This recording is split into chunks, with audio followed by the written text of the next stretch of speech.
Bullet আপনি দেখেছেন বাবা মায়ের রাখতো না, অভিশাপ আসমান কাঁপে, আপনাদের কাঁপে না? তার কাঁপে না? অভিশাপের ভয় হয় না? বুকগুলা চাচা হয়ে গেছে আমার সন্তানদের।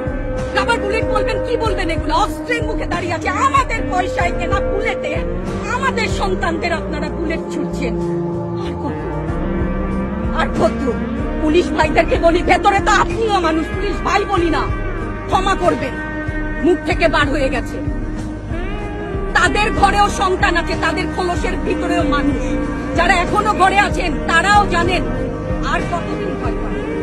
ভয়েই একটা মারবেন 10টা আসবো, 10টা মারবেন লক্ষ আসবো। সারা দেশের মানুষ, মা বাপ সব একসাথে ওদের সন্তানকে মানুষ করার জন্য আমাদের কাছে, শিক্ষকদের কাছে পাঠিয়েছিল। কি জবাব দিব?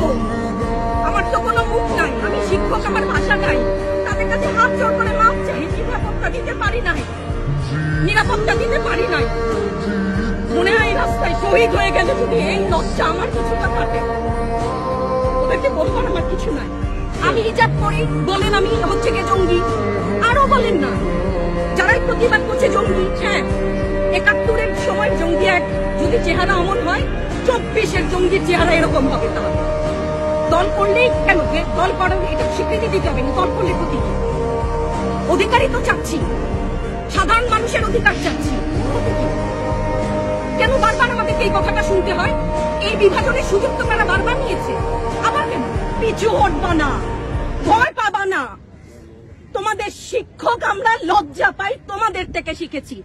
তোমরা যেমন আছো আমরাও আছি, যতদিন না 9 দফা ওদের মানা হয় ততদিন মাঠ থেকে সরবো না। কেউ নিরাপদ না তো, আপনি নিরাপদ?